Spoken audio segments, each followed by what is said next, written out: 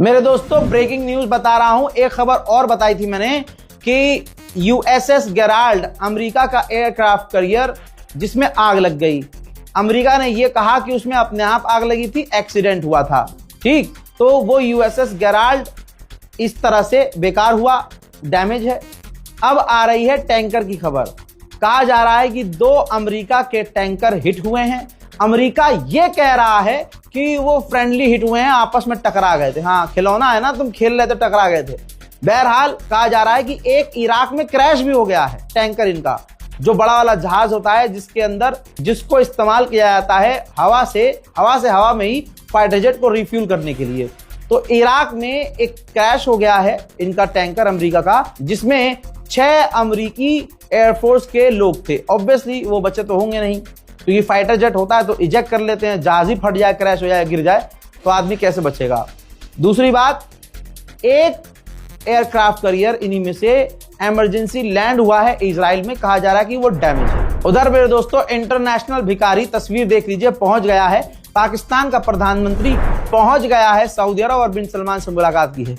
बिन सलमान से मुलाकात करने के बाद काफी दुख व्यक्त किया है कि कुछ ज्यादा ही बुरा हो रहा है आप लोगों के साथ, और इसका मेन रोल ये है कि ये सऊदी अरब गया है। कहा जा रहा है कि अमेरिका, ईरान और अरब देशों के बीच में ये बात करवाएगा और ईरान के आगे हाथ पैर जोड़ के उसको समझा बुझाकर मीडिएशन करवाएगा, बातचीत की टेबल पर लेके आएगा।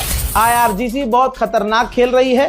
रिपोर्ट ये है जो खुद कंफर्म की है अल जजीरा ने कि IRGC ने अरब के देशों को ऑफर किया है कि आप हमें इंफॉर्मेशन दीजिए कि आपके इलाके में किस किस जगह अमेरिकी फौज और अमेरिकी लोग हैं।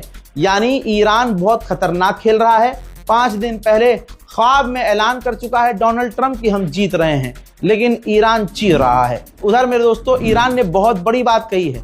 ईरान ने कहा है कि स्ट्रेट ऑफ हॉर्मुज में हम सिर्फ अमेरिका और इजराइल से जुड़े हुए टैंकरों को रोक रहे हैं।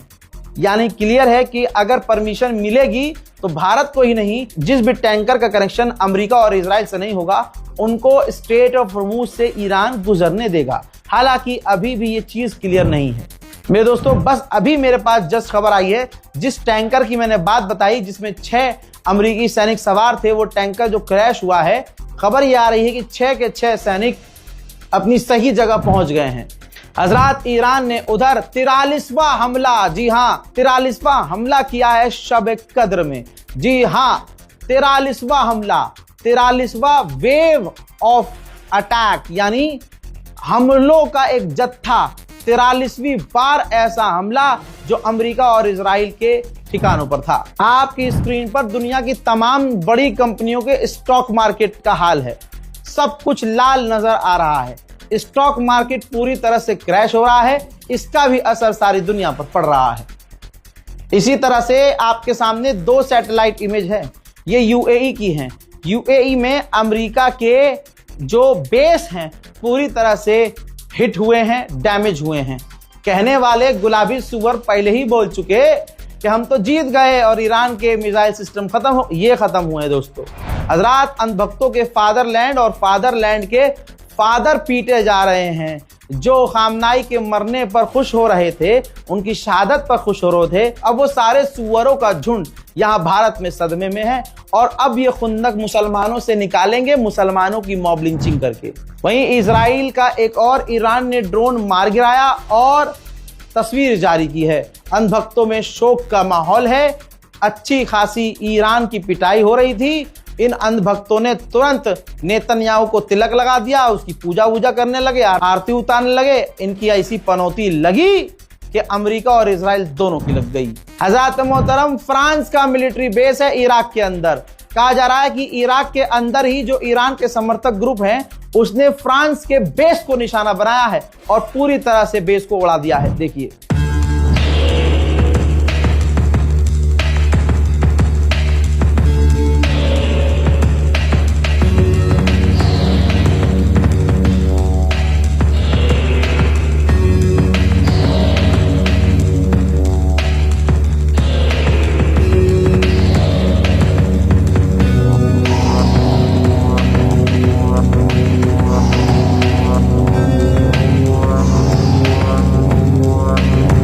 कहा जा रहा है कि इस हमले में फ्रांस के 6 सैनिक बुरी तरह से घायल हुए हैं। मेरे दोस्तों, इंटरनल रिपोर्ट है, खुफिया रिपोर्ट है कि व्लादिमीर पुतिन पूरी तरह से अपने दोस्त ईरान की मदद कर रहे हैं। सैटेलाइट इमेज दे रहे हैं, लाइव अपडेट दे रहे हैं मिलिट्री को। वो बता रहे हैं कि किस जगह आपको निशाना बनाना है। इसी वजह से, रशिया की मदद की वजह से ईरान सटीक और खतरनाक हमले कर पा रहा है। मेहराबाद एयरपोर्ट पर ईरान का एक टैंकर खड़ा था, KC 747, जी हाँ, जिसके अंदर तेल होता है, ईंधन होता है। अमेरिका ने हमला करके उस पूरे टैंकर को उड़ा दिया और तस्वीर आपके सामने है। मेरे दोस्तों, फिलहाल के इस अपडेट में इतना ही। इस रिपोर्ट को शेयर कीजिएगा, अपनी राय कमेंट सेक्शन में लिखते हुए हमारी खबरों को शेयर कीजिएगा। आपसे गुजारिश है कि हमारी खबर शेयर इसलिए कीजिएगा क्योंकि हमारी खबरें सच्ची हैं और भ्रमित करने वाली नहीं हैं।